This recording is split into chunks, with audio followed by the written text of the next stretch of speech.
we're gonna move ahead to a roundtable discussion. This roundtable discussion is titled "Life and Business as Usual After COVID." This roundtable discussion is hosted by Elias Viglic, founding partner of the Astor Club USA, Chetan Mehta, the Chief Strategy Investment Officer, Transworld Group, UAE, and Sunil Dahil, CFA, Co-Chief Investment Officer of Ban FO UAE. So I'm gonna have to admit a couple of people into this roundtable discussion.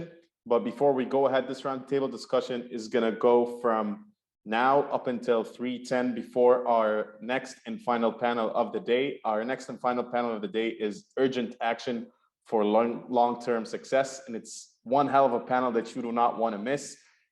Before we get started with this roundtable discussion, allow me to promote over the panelist, Mr. Faris Abinader and Dr. Ruchi.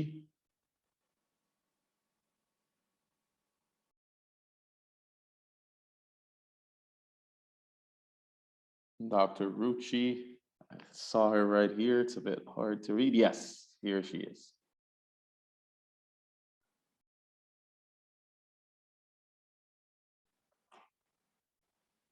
Do I have the right people for this discussion?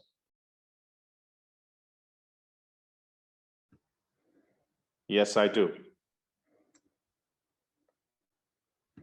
Yes, thank you very much.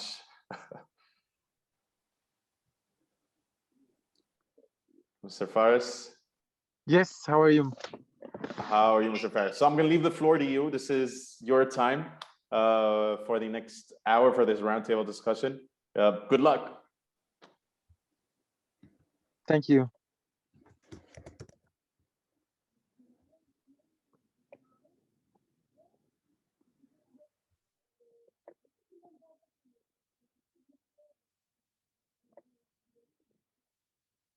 So are we expecting someone else to connect or just both of us?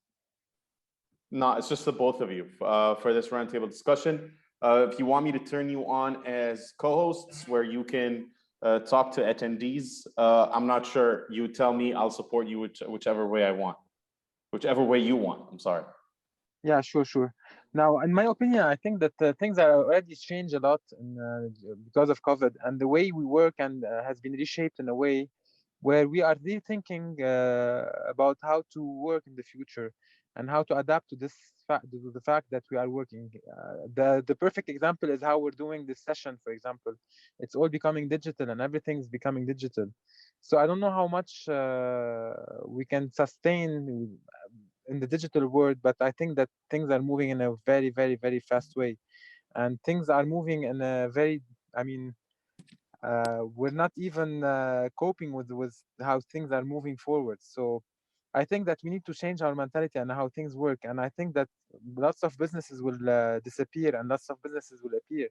This is what we're seeing on a daily basis. I don't know what you think, Dr. Rushi. Yeah, Faris, thank you so much. So to give you a brief background about myself, I'm a medical doctor, and I also did my MBA from Stanford. So it's become very, very relevant in times of COVID that healthcare has seen like so many ups and downs, and there's so many new investment opportunities that have come across in the healthcare arena. And apart from that, there's new business models that have come across. So as we can see, like a number of people entered PPE industry, some made money, some didn't, but like it was altogether a new industry to get into.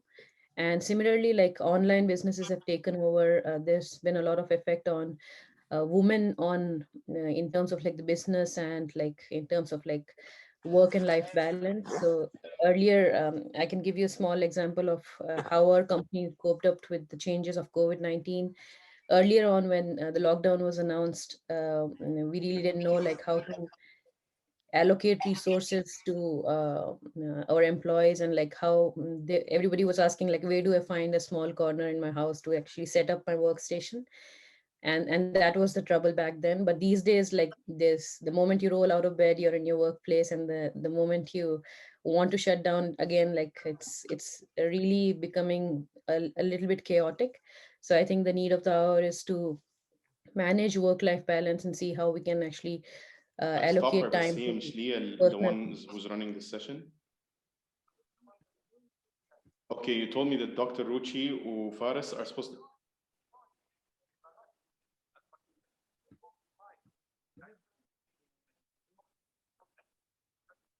She's inside already. Leah's inside, Chetan is inside, Sunil is inside, and Faris is inside.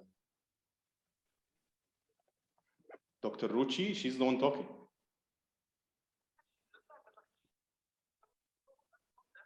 I think we got the two sessions mixed up. ها بدأت تتكلم.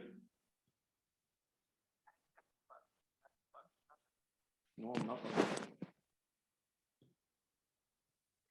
Okay, let me jump in. So the current session is talking about the new normal life after COVID. And then we have Chetan and Sunil, and actually Dr. Ruchi and Faris, that's the next session. So maybe we just jump in. So somehow two sessions got mixed in. So can I get started if you all agree? Okay, good. So now there's a new term called new normal, because as Dr. Ruchi was talking about, our lifestyle has completely changed since COVID. And so we don't want to call it like abnormal, but it is true that our life at this point, it is very clear that it's not going to go back to what it used to be anytime soon. So for everyone, it'll be important to define what this normal is and how to manage it and how to adapt and make a healthy transition. And there's a lot of different aspects to making this transition. So actually, as of today, at least for me, it's been exactly 1 year since I've been in lockdown. So today is the 1 year anniversary of this new life. So I'd like to address the topic. To give you a little bit of background on what I'm doing to adapt to this situation. So I manage Astor Impact, which is a nonprofit organization based in the US. And our mandate is whenever there's this kind of social disruption, we provide intervention. So currently one of the initiatives we are doing, the Dr. Ruchi briefly mentioned that, if this continues, that a lot of businesses will go out, which will affect the whole economy and the job market and future prospect. And then also a lot of people are struggling adapting to this like completely virtual lifestyle, because this is not really what we human beings are used to. So what we are doing is within the chaos of the governments and all that, we are doing a campaign trying to create a safe working and living environment. So we call it Smart COVID Prevention Campaign. And based on a lot of research that's done and a lot of cases that's done in other countries who've done an excellent job of managing COVID, we know that lockdown is not a solution. And actually, even without lockdown, there are many countries who've shown that they manage the COVID much better. So we are trying to bring back our life as normal as possible with all the safety product. And that's what we are doing. So today we'd like to talk about, what are the things that individuals and companies and government can do to bring back life to our new normal as quickly, as smoothly as possible. So I can see Sunil, you are not on mute. So would you like to go first and give your comment about what you define as our new normal life, what it's going to be, and how do you see the transition happening? Sure. Thanks, Lee. So I guess the new normal is going to be the way we live, the way we work. It's going to be completely different in the future from the past. And again, as Ruchi and other participants said, a lot of industries have changed for good, and some of the industries will bounce back. So people like us who could have worked and who can and who are working remotely For us, life is going to be as usual. But for a lot of industries like travel, tourism, client-facing theme parks, and those kind of industries, I think it's going to be years before they can get back to new normal.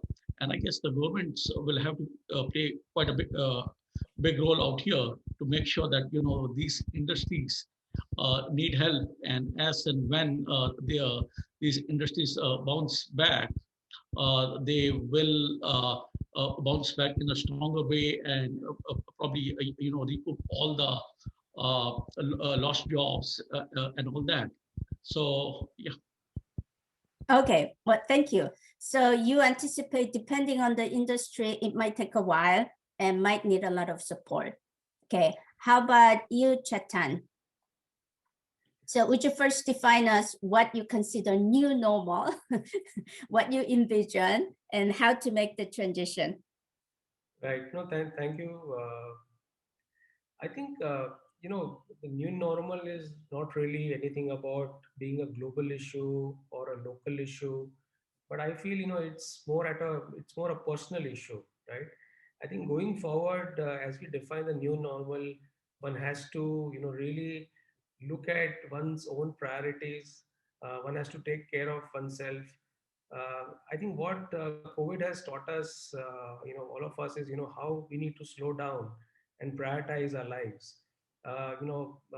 Maybe last few years, everyone would have been working, would not have really kept in touch with family. But I think what COVID has taught us is how we need to reconnect again, share more at a personal level with families. And at the same time, the focus has really shifted to ensuring that how we focus on personal health and fitness. I think that is something in the new normal you will see, where everyone is focused about personal health, hygiene, as well as fitness. Uh, from a work perspective, I believe that there has to be, obviously work from home will be the norm going forward. A lot of companies will encourage their employees to work from home. But along with that, I think what we need to reinforce is also the trust amongst employees. How do you really monitor or build processes around employee behavior, or what kind of protocols you put in place when it comes to working from home. So there has to be a lot of trust building, and processes need to be changed. Also, at the same time, one has to respect the work-life balance going forward. And we've seen that a lot of our colleagues, friends, kind of complaining that at least when you were in office, you could switch off and go back to home. But when you're working from home, it's been continuous working, and you have people calling you as if you are available throughout the day or in the late evenings. So I think there has to be also respect for work-life balance going forward. So I think to kind of summarize the new normal as I see it, yes, there has to be a lot of trust amongst fellow colleagues and in the organization, and on a personal level, a lot of internal focusing on your own priorities, health, and being in touch with your loved ones more regularly. Okay, well, thank you for sharing. So trust is an important factor working in this virtual environment. Dr. Ruchi, since you spoke about work-life balance before, what do you recommend for people to create this work-life balance in this, from the living room to the bedroom to the kitchen lifestyle? Yeah, I think that's an important question, because like the moment you roll out of bed, you are in your workplace, and it never shuts off, as Chetan was correctly mentioning. Like there, in when it comes to timing, and specifically because there's a lot of cooperation and webinars happening internationally as well. So like everybody is waking up in the middle of the night to do work, and all of those things. So I think it's important to maybe come up with a schedule, come up with a calendar, and block your time for your like self-care for your kids, for your family, because otherwise it'll be a burnout situation, because people in any case are not going out much, they're not socializing, so it becomes concerning. And even for kids it becomes very concerning if they're not like interacting with other people. It's human nature to socialize and interact with others. So I think like just blocking out times in the calendar for like a family time, going out maybe to a park or someplace like that, I think that helps quite a lot. And otherwise just like it's okay to like check mails periodically and not check mail like every minute that an email comes in your inbox. It's not necessary to reply at the same moment. You can like set up rules, like you'll maybe check mails every 4 hours or things like that. I think that's again a way to prioritize work life balance and make more productive time for yourself, because otherwise like emails and like these urgent things take over the more important things. So it's important to concentrate more on the important things than the urgent things, because oftentimes the urgent things can be like even delegated to others, and there are like administrative tasks that can be handled by others people as well. But it's the important work that needs to be prioritized, and apart from that, family time that needs to be blocked off. Oh, thank you. Actually, talking about the social aspect, I think there is a huge difference amongst the different cultures. Cultures where people live alone and cultures where people live in a family. So according to the study done by Harvard Medical School in the US, where people tend to live alone, and especially there's a lot of old people who are living alone. And then during the pandemic, because of them being vulnerable population, they were even more isolated. They are currently reporting about 30% of the population is experiencing symptoms of depression of some level. Some are serious and some are mild, but that's a really serious concern. So they were actually calling it unintended world's largest psychological experiment.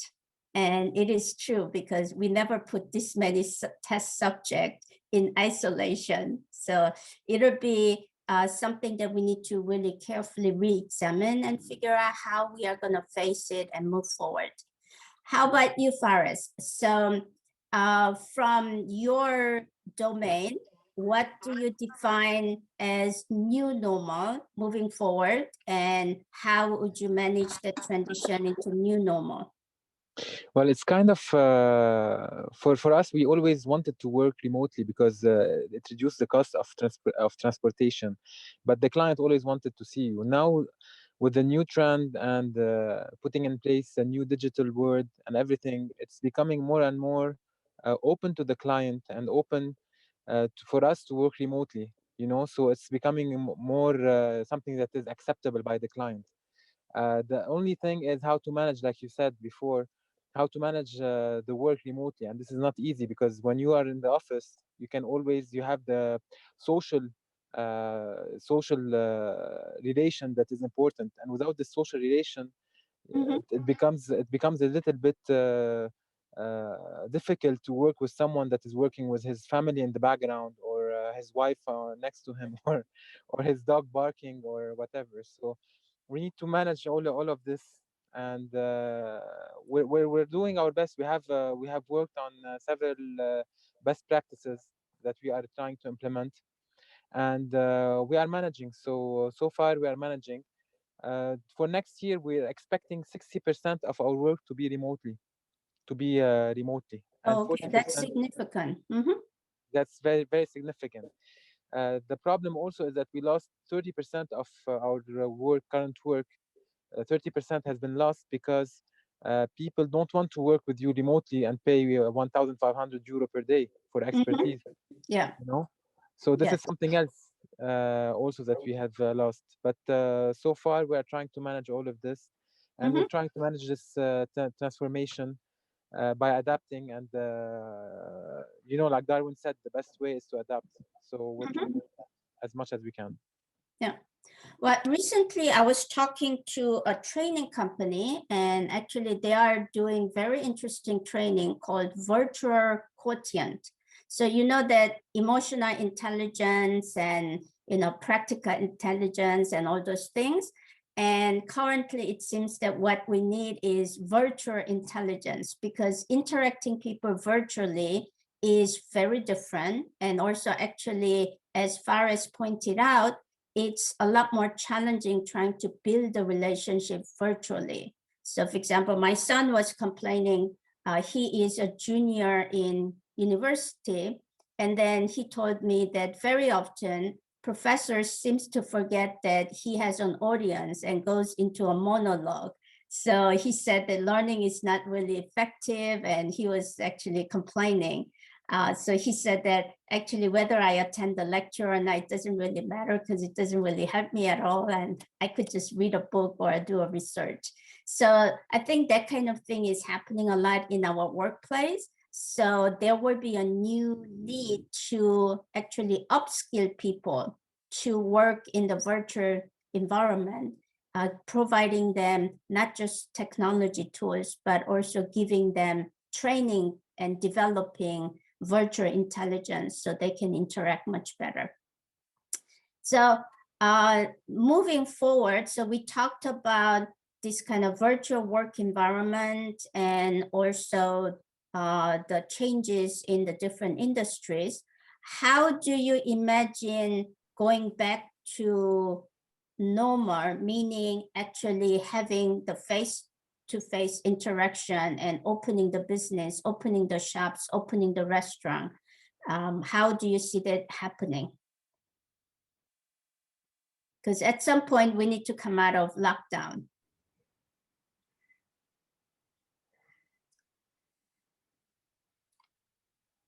Chetan, do you have any ideas? No, I think we have to come out of the lockdown and out, and I think that is happening slowly as I see it. With the vaccine rollout happening, the fear amongst a lot of people is kind of coming down, and again, a little bit of tourism is also on the rise. Uh, uh, it's important that as far as vaccine rollout is concerned, I kind of find some people who believe that they should not take vaccine, and there could be some side effects and all of that. Uh, again, this is an issue which we have to deal with. It government authorities, policies, as well as the community have to encourage each other to kind of go out and take the vaccine, so that there is that overall comfort, not only at a personal level, but I think it's important that we kind of take care of not only ourselves but also with all of the others that we connect with. So it's important that everyone kind of comes forward and takes the vaccine, and also what I've seen, this is as you said, you completed 1 year of lockdown, right? I kind of got my vaccine last month, and I'm on my current first travel after the year currently in India. And I see that from an industry perspective, a lot of things are kind of coming back. Industries, especially small and medium enterprises, are again picking up. We see while overseas tourism has declined because of travel restrictions and all of that, but local tourism has been on the rise. So people are kind of visiting nearby places or within the country, and I think that is shaping up well. Obviously, as a sector, real estate has been impacted, and that's something which it will still kind of suffer at least for a year or so. But yes, I mean, collectively we all have to kind of come out and start going out and again being back to normal, as it was to a great extent. Okay, so Chetan, you see vaccine as one of the key factor, and I agree with you. A lot of people are skeptical, saying that no, it's not 100%, but I would say 90% is still better than 0% protection. So since we started talking about the vaccine, Dr. Ruchi, I'd like to hear your perspective, because besides vaccine, actually people have same kind of very negative perspective about even the rapid testing, because there's a lot of countries who've done massive scale of testing, and it really shows that frequent testing really helps the spread. But then there are people who are very skeptical. And then wearing the mask, the same thing. People say, oh, it's such a nonsense. Why do we need to wear the mask? Would you share your perspective on the test and also the mask? Sure. I think like when COVID had just started, WHO came up with the protocol that test, test, test. That's the only way to actually control this entire pandemic. So testing is really important. The earlier tests that came out, the rapid testing kits that came out, like the pregnancy test, those, like some of them didn't have a very good sensitivity and specificity. So that's the reason, like the perception of people, the general public changed, because anything and any little information that was getting out was coming out in the media and in a very overblown perspective. So that's the reason, like people thought that these tests won't work, but at the end of it, like we'll have to work out with whatever resources we have. So the rapid tests sometimes don't give you the accurate result, but then there's a PCR test that can be used to actually confirm the results. So like it's important to actually go ahead with screening with the rapid test, and then like if you have a doubt, or like if somebody has had contact, then you should definitely go for the PCR test. I think like there's no reason to escape this. It'll not just affect you, but your entire surroundings if you don't believe in the tests. Apart from that, like masks again, like there have been some states even in the US where they're removing the masks and all, but I think like the mandate of having masks on should stay, and it should stay for a long time, I think, because like even apart from COVID, there are a number of other communicable diseases that spread quite fast, and specifically in schools, in daycares and all, like where like the children are less immune to diseases. It's important to have these precautions at hand, like hygiene, washing hands, masks. These are like, I think these would remain as common practices for everybody for the years to come, not just because of the COVID-19 pandemic, just for a short-term duration, but for a long-term duration. And I think these are good practices. Apart from that, what I've seen is that like the attention that telehealth has got. So initially, like people were resistant about going to hospitals. They thought like they'll get infected because of COVID-19 and all of that. And now people are starting to understand that it's not just COVID-19, but a number of diseases that people get just because of visiting the hospitals unnecessarily.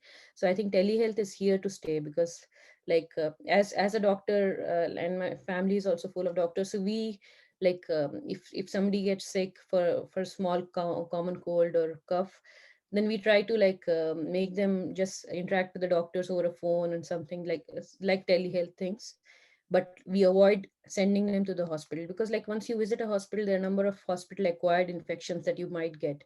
So I think telehealth has got that attention in the normal public, for people are understanding that like instead of visiting the hospital, it's important to actually just like for normal things, you can actually just go ahead with the telehealth and think about things. But one of the stakeholders that's being affected because of this is hospitals. And like, so hospitals don't really want to promote telehealth in a big way, because one of the things that happens when patients visit hospitals is that, you know, they'll go to the canteen, have a coffee, they'll go to the pharmacy there, they'll get a number of lab tests done.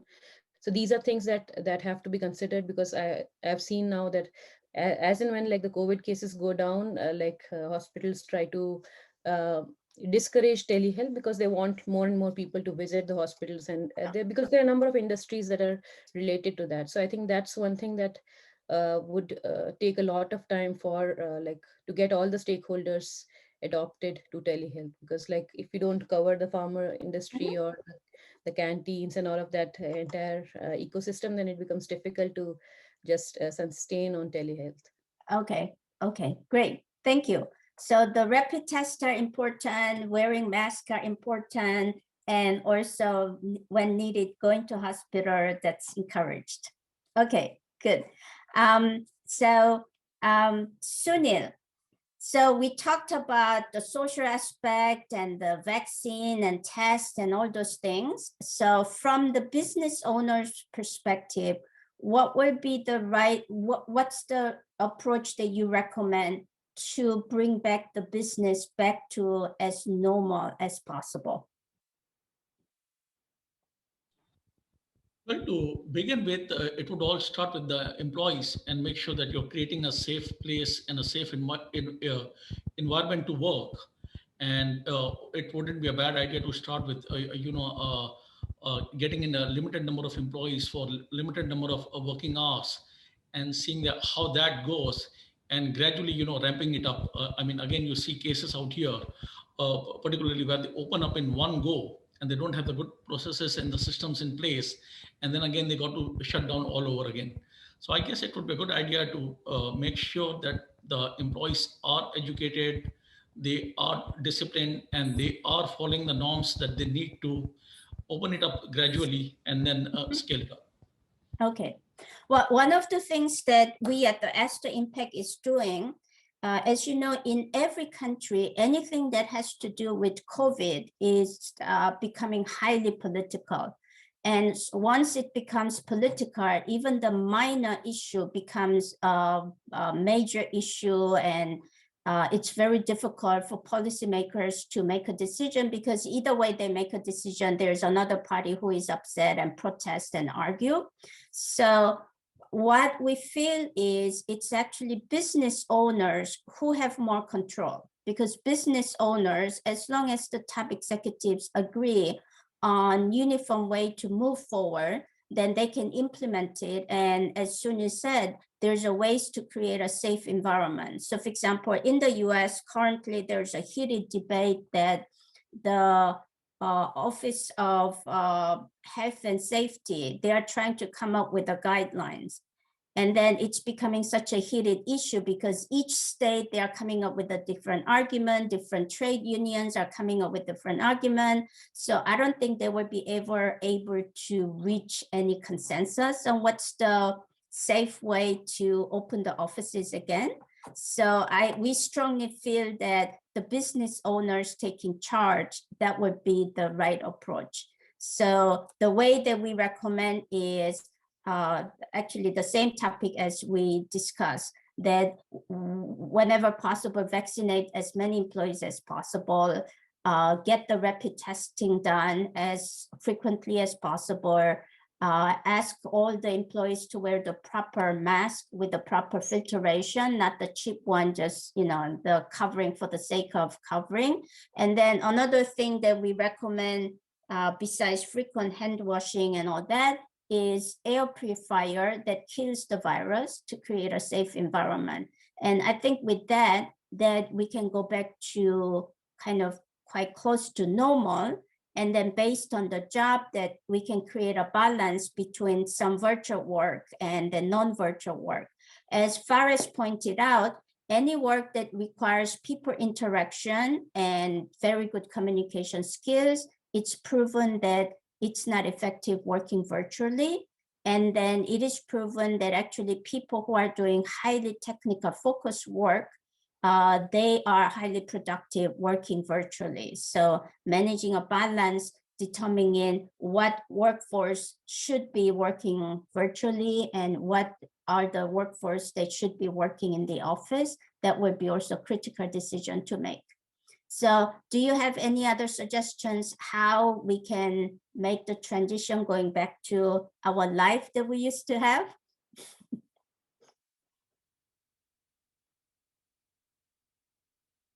Okay, so if you don't have any other suggestions, I'd like to add just one more thing. As Chetan was mentioning earlier, I find that currently one of the challenge is actually the media. So besides every government being highly political about COVID intervention and making politically driven decision rather than sensible decision, the media is playing such a huge role that, so for example, even the vaccine, you don't hear any good news about vaccine. Every vaccine story you read on the newspaper, it's talking about negative side of it. If there's a one person who had a side effect out of 5 million people who got vaccinated, that's the story that you hear about.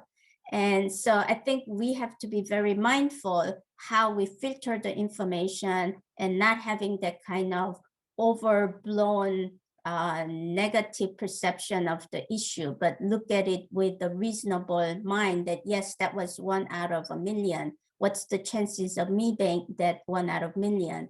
Do I want to have 0 protection, or do I want to have 90% protection? So I think those are the questions that we need to ask every day to ourselves and amongst our people. And hopefully with everyone taking more positive and optimistic mindset, that we can move forward with, again, going back to our new normal. Because in the US, they are projecting that if the lockdown or partial lockdown continues, about 50% of the small businesses will go either permanently close or bankrupt, because they don't have such deep pockets to sustain month after month without revenue. So, and then they are the ones who are generating jobs. So we do have important role to play. And then especially people who are participating in this conference, they are all people playing very significant roles in the community, creating jobs and influencing people. So I do hope that we can play the right role, making this transition into new normal. Okay, so let's see if we have any questions. Mohammed, do we have any questions?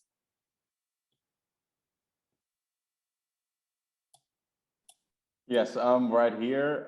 Let's see. I think we do have a couple of questions. Okay. We have a couple of, how are the businesses you represent adapting to the new normal?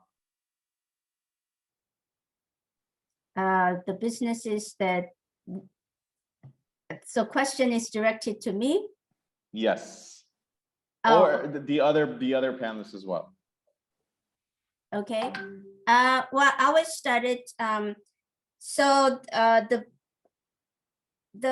beginning of the pandemic last year, all the businesses, they saw it as a temporary situation, and we assumed that we would go back to normal. But at this point, everybody's very clear that this is going to be a long haul. So what I noticed is there's more and more businesses who are really seriously doing their strategic planning, trying to reconfigure and reinvent the business, adapting to the new environment, because they know that it's not going to be like going back to what it used to be. So for example, Faris mentioned about it, about adapting his consulting business. Consulting businesses are hit really hard, and they are also the ones who need a huge innovation, because they will have difficulty traveling, especially to another countries for a while.